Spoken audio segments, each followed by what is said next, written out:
I'm Elisa, the Scrappy Wife behind ScrappyWife.com, and today I have an organization video for you. I'm going to kind of use the month of January to get my studio cleaned up and cleaned out. If you didn't catch some of my previous videos in December, the year of 2022 is going to be the year that I actually move my whole craft room to the basement, but that's going to take months to kind of renovate and buy the furniture and all kinds of fun stuff. So for now, probably for a good long time, I'm going to be in this room while we're still working on the basement. So I want my room to function as much as I can. I just like for it to be organized, feel fresh and new and exciting, especially in the new year. So in today's video, I'm going to tackle this bookshelf right here. It's one of my favorite bookshelves. I've already done a little bit of destashing of the stamps and the washi.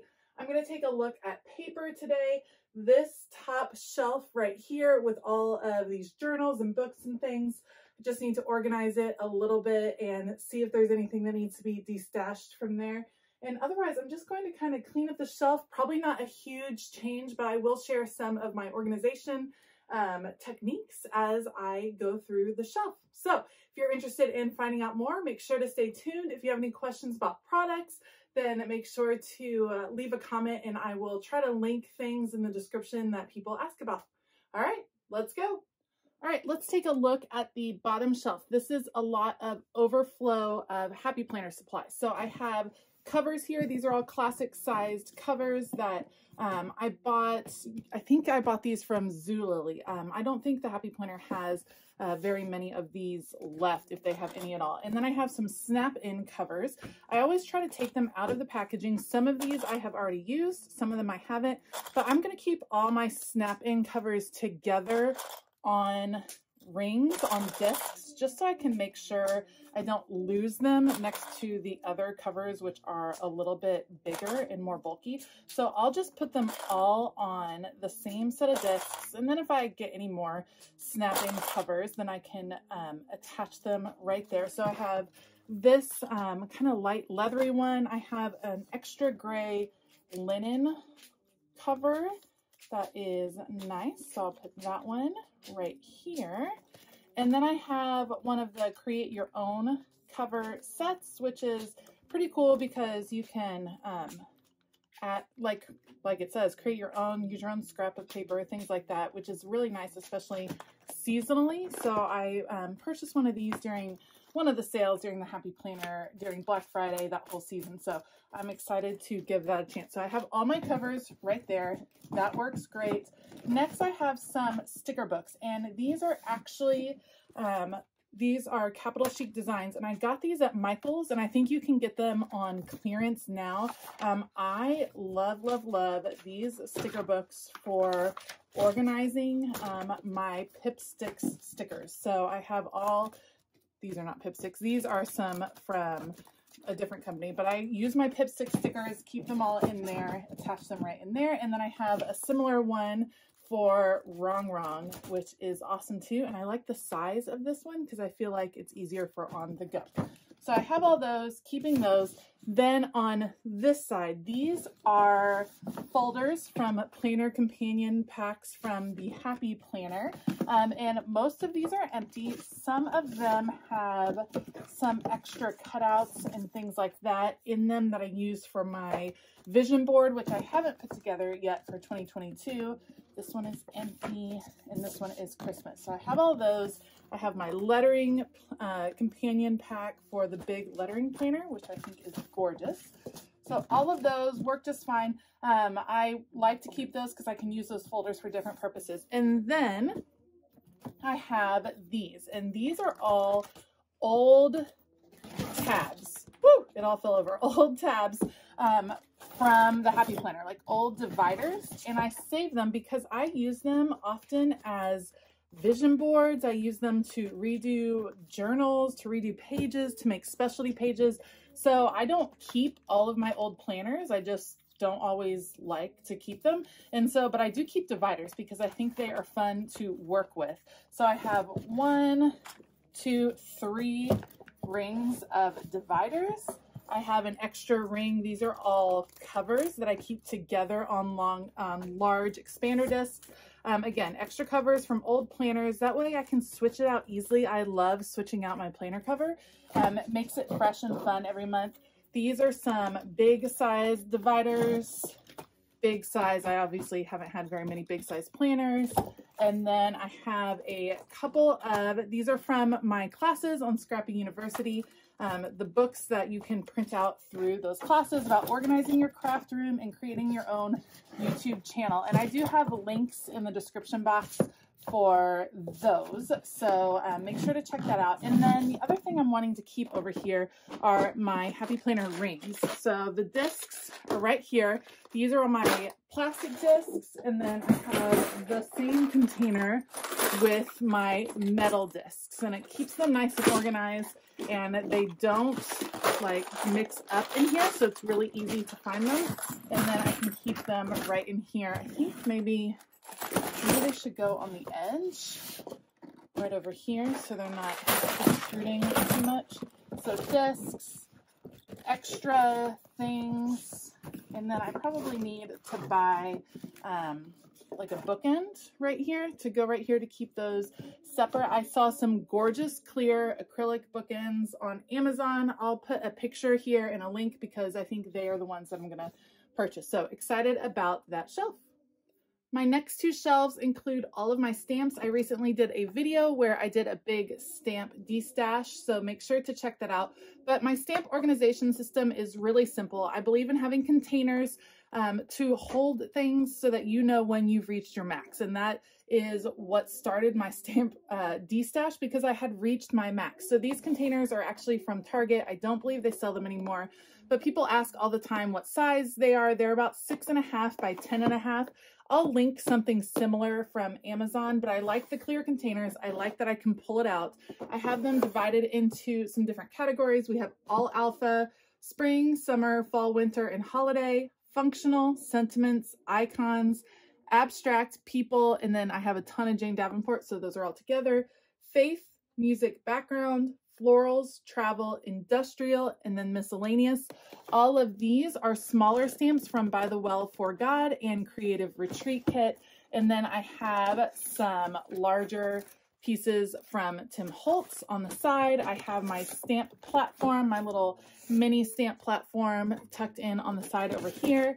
And then I have these larger stamps from Dilutions that I just recently got. If you have suggestions on how to organize these larger stamp sets, let me know, because normally I cut stamp sets that are larger in half and keep them in the same size Avery Elle pocket, but those cannot be cut in half. So I put all my stamps in Avery Elle pockets, and I will link those. And then I use colored paper on the background because that tells me the company very quickly. So I have company names on here, but I just like to be able to tell the company super quickly. So all of it is color coded by company.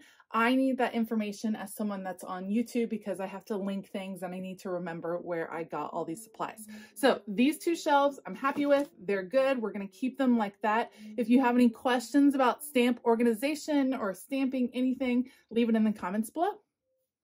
I'm also really pleased with where my washi stash is at right now. So this is a washi container from Michaels. These three I purchased on Amazon. They're actually meant to hold eyeglasses or sunglasses, but they work perfect for washi. The drawers pull out. All of my washi is color coded, meaning it starts with red over here, goes through all the colors. Then we have browns, we have metallics, and then we have some miscellaneous washi. I just cleaned out my washi, so I actually have room to add more. Washi shelf is good to go. Okay, now we're getting into some of the stuff that I'm wanting to clear out a little bit, or at least clean up. So this is my paper storage all on the shelf. Over here, I have all of my scraps organized by color. These are actually dry erase envelopes that I picked up at the Dollar Tree. I will link them if I can find them on the Dollar Tree website. I painted the edges black with acrylic paint, and I added some adhesive pockets on the front to hold smaller pieces, but this allows me to kind of just grab for my scraps really fast. When I know I want a certain color, I can just reach for that particular envelope. It also shows me, again, containing your supplies. It shows me when I have too many scraps of one color, when I might need to de-stash, but my scraps are doing pretty well. Next up, I have watercolor paper, some old art journals, my current art journals, and all of that is great. This container is full of all kinds of labels. Most of them are from Felicity Jane because I really love their sticker labels. I would love to find a better place to put this. So these are going to go somewhere else because I think I can find a better use for this little space right here. Okay, so this is a little insert, again, I found at Target, nice and skinny, and I just like that it fits right in here. So we're gonna move some things around. So I have only a couple of 8.5 by 11 smaller books. This is the Dina Wakley Collage Collective. I have Jane Davenport, and I have another Jane Davenport that's almost done, but I don't keep a lot of scrap pads around. I do want to kind of separate these though. So I'm gonna put these right in here. I also have a Happy Planner scrapbook paper set from this past summer that I'm going to put over there as well, just because it makes it, kind of separates it from the rest of the paper, and I'm about to add some more cardstock over here. So this is going to be kind of like my specialty paper bin, if that makes sense. These are some cork paper pieces from the Dollar Tree. So that's like specialty paper, and then what I have over here is some randomness. So this is colored cardstock, but I also got some Christmas cardstock on clearance, and so I need to take out these and kind of reorganize the cardstock. All right, so let's take a look at some cardstock. I think what I'm gonna do, I have an extra file folder in here and another random piece of white cardstock. I'm gonna put these together. So this is a little bit thinner. It's not totally cardstock, but it'll go there anyway. I'm gonna move the second half of this over to this side. So let me do, we're gonna move some of these colors around just a little bit. That one doesn't go there. We're gonna put this, we're still gonna stay in rainbow color because it's just easier to find things that way. But we're gonna move some of these papers around. I have an overage of some colors because I buy the multicolored packs and then don't use all those colors. Let's put purple near pink. Okay, go in there. All right, so that's kind of divided out between those two. We're gonna put this brown one right here, and we will put white over here at the end. So I got those. I have this big Christmas pack, so I'm going to open it up and divide out the different colors. I had bought this for a project that I thought I would do, and then I didn't actually end up getting to that particular project over the Christmas season. No worries, I can always use paper. So we're gonna put that one right here. Interesting how that has like a white edge to it, white core in the middle of that. Then we're gonna go with red, a little bit of a lighter red. That will go next, right in here. A ton of white, always useful, so that will come over here. And then we have two different greens, and we will add that. Now this is a little bit out of order, so let's take a look at these. That one goes to here. Okay, so got all the paper ready to go. Now those are all set, ready to go. I don't really have construction paper anymore, so I should probably relabel that, but they're all my 8.5 by 11 paper. I generally, like I said, only have the 8.5 by 11 of the solid colors, and don't keep a lot of paper pads. So got that all organized. The other things that I just want to go through really quickly are my different collections. So these are big 12 by 12 envelopes. I love them for organizing my 12 by 12 paper because I feel like it protects it really nicely. So I just kind of want to go through these and make sure they are like ready to go. All right, so this is how I organize my 12 by 12 paper. These are large envelopes. I order them from Amazon, so I will make sure to link them below. I think they come in 3 packs. and I love them for organizing my 12 by 12 paper. It allows me to keep some kits together, which is really helpful for me just when I'm creating, to know that pieces already go together. Some of them I have labeled on the side using vinyl and my Cricut. Other ones I just labeled quickly with my label maker. Either way works really well. And this is also where I keep larger scraps. So I've had people ask, what do you do with larger scraps? Because I showed you what I do with my smaller scraps that I keep in those separate pockets. But this is where I keep the larger scraps that are still 12 by 12 until it fits in one of those pockets. It goes back in here. And sometimes I have extra pieces in here that probably need to go somewhere else. So for instance, these don't belong in here anymore, so those will need to go somewhere else. But this is current Hip Kit Club, meaning I just bought a few Hip Kit Club pieces on their Black Friday sale, so that is in there. And then I have Hip Kit Club solids, which are some of the only 12 by 12 solids that I have. And then we have past Hip Kit Club when I used to be a subscriber, and then I keep a lot of my Hip Kit Club scraps together. Now, I keep that together because this is a subscription, because they all went together. So to me, that makes sense for how I craft. So that's all the Hip Kit Club ones. They are ready to go. Okay, for a while I was on the Paper House Studio. All right, so for a while I worked with Paper House Productions, and so I have a lot of their papers which came in kits, but in here are some stickers that probably don't need to be in there anymore. Those need to go elsewhere. This is just what happens when I'm cleaning up really fast, is sometimes I just throw things in here, so it's always good to go back and check. But they are really great for especially like themed paper. Works really well. They have a lot of really cool ones. So, okay, that's pretty good. Got Paper House Studio. Okay, these are papers from Photoplay. And what I did, these are different collections. This one was designed by Shauna Klingerman, which is why I love it. So I have the collections back to back. So that is one of the collections.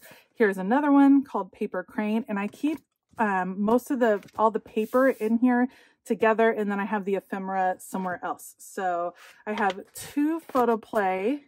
This one was a Harry Potter one. Vintage Girl, I think I've used up a ton of that paper, but we're going to keep these. These collections are great for putting together cards or quick pages because you know everything goes together. So Photoplay is next. Damask Love, I have used a ton of these. Now, I was planning on doing a little bit more clean out of my paper, but I ended up adding a level to my Patreon where I send Happy Mail every month. And so I'm actually going to start using a ton more paper because I'm going to start making some cards, some Happy Mail goodies. I am really looking forward to it. I think it's going to be tons of fun. So that's why I'm not really going to end up getting rid of a lot, because I think I'm going to end up using it. I'm just trying to clean this out a little bit. So we got Damask Love, Amy Tangerine. Again, I like to organize by designer because it just makes sense to me. This is a bunch of extra floral paper that I had from like a Michael's or a Hobby Lobby or something. So we'll put those away.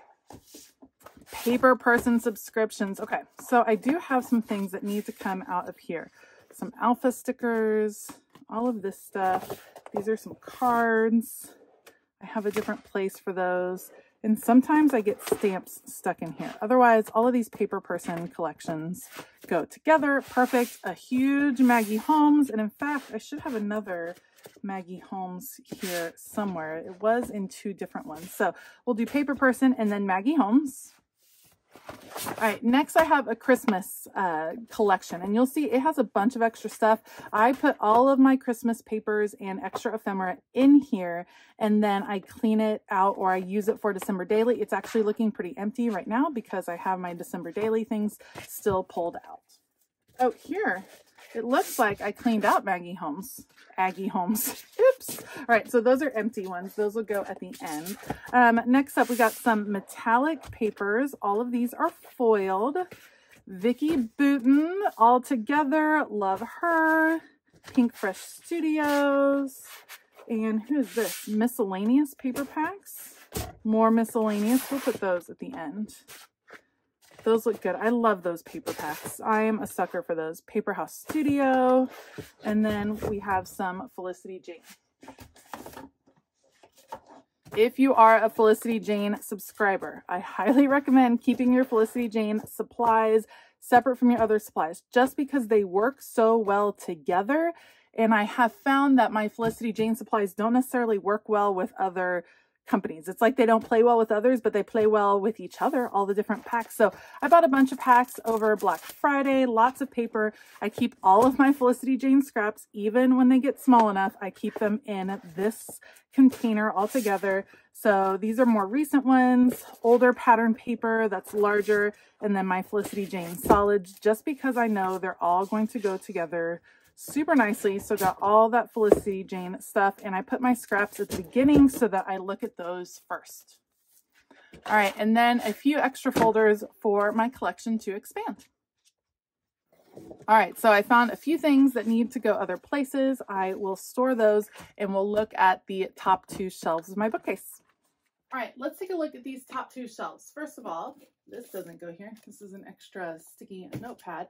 This is a kind of tool container that I got from Home Depot, and I had it in my classroom when I was a teacher, and it had all my office supplies. So actually it works really well in my craft room for all of the office supply type things. I created these labels out of vinyl on my Cricut so that I could have beautiful labels, and I didn't want to see all the stuff behind it, but you can see all labeled, ready to go. This one is good. This is where I organize my Trinket Trays. So I use Trinket Trays a lot to kind of put together my ephemera pieces and to use for photo layouts. And I have them in this clear acrylic shelf piece, and it is actually supposed to hold earrings. You tilt it a different way and it holds earrings, but this works really well for holding all of these pieces, and of course it fits right here. This shelf up here is the one that is a little bit out of control. So over here I have some art books. I have a ton of Archer and Olive journals, and then I have my Bible, some different Bible journals that I'm using, and then some devotional studies that I did last year. So we're going to take a look at this shelf. All right, I know I need more room on this shelf, so we're going to start by taking out these devotional studies. These are from the Daily Grace Co. I completed them all last year, and so I'm going to move them downstairs to where we store our completed Bible studies. So now I have a little bit more room. My Bible stays here. Hymnal. This is a Psalm book, an illuminated journal that I love to use. My illuminated scripture journals, an extra Bible for journaling in, and then a small Bible, and that is good. So all of those stay up here. I do keep my regular study Bible that I don't journal in. I keep it up in my craft room because that's where I do my daily Bible study. This is a pen holder from Archer and Olive, super cute, but I have a different place where I put bags and kind of just pen cases and stuff like that, so that should go elsewhere. All right, let's see what else we have. This is a completed journal. This is from Archer and Olive. This was my daily journal last year, and so I'm going to move that. I keep a different bookshelf that is full of completed projects, of which I have a ton. So that will go there. That'll give me a little bit more room on this shelf. This one is one that is in progress. So let's see what we have. We have 3 tiny Archer and Olive. This is a sticky notepad, and there's a thing for Post-its right here. I wonder if this will fit. That might have been why this was down here. This is a black sticky notepad. It's super cute, but maybe this is here because it's sticky notes. 3 tiny Archer and Olive. There's this kind of medium size. This is a blackout journal. You can see I have a ton of Archer and Olive ready to go. This is a purple one with craft paper that hasn't gotten used yet. It's just dying to get used. All right, and then we have the rainbow one, undated planner, a red one, and green. So have all of those ready to go. I don't know what this is. This is my larger Archer and Olive. One of those is my Take 10, which I think I kind of should put, because I'm already using it for Take 10. This one is my Take 10 journal where I just practice things. I think I'm going to move that down to my art journals that are in use down lower. And this one is a large one that hasn't been used yet, but that doesn't fit like that. And then this, let's see, this is the newest set. It is gorgeous and dark purple. So we'll take it out of its box. It does fit upright, and we'll clear out the box just to make more room. Okay, so that gives us a little bit more room up there. Over on the side, I have some different art journals. They are like instruction books. Several of them are from Jane Davenport. A couple of them are just random ones that I picked up. Love these. So I have those for when I need some extra inspiration. Got all those journals set, got the Bibles set, made a little bit more room. Things were stacked on top of each other, which I don't really like, and I do like seeing some of the wood that I put behind this Billy bookcase. Up top in these two big containers that I got from Target, this one holds extra smaller containers because you can see I use a lot of smaller containers to contain craft supplies. So if I have to switch stuff up, I go to this first. And then this is all photo layout pieces that I use frequently. Okay, so there is my bookshelf all straightened up. I realize I didn't make a lot of changes, but the deal is if you go through and straighten every now and then, clean a few things out, then you won't have to do a big overhaul all of the time. So I like to just freshen it up, remind myself what's there, do some reorganization, because sometimes on a whim when I'm cleaning really fast, things get stuck in the wrong places and then I forget that I have them. This is my tray of things that need to be relocated to another home that were in the wrong places. So I will do that. I didn't get rid of a whole lot, but everything still fits really, really nicely. I just have to reorganize where things will go. All right, I hope that video was helpful in kind of seeing how I organize things that are on my bookshelf, how I organize my paper, how I kind of keep things in their own sections so that they are easier to find. Let me know how your craft room organization is going. I know a lot of people take the month of January to get their craft spaces all organized since we're inside anyway due to colder weather most of the time. Don't forget, I do have a whole course on craft room organization, and it goes through in great detail on how to set up a craft space that really works for you. And it doesn't matter if you have a whole room or just one desk, I can help you make that space really functional and really beautiful. So I do have a link to that particular course over at Scrappy University. I have that link in the description box below, so check that out if you're interested. And otherwise, I hope that you all have a fabulous day. And as always, keep it creative.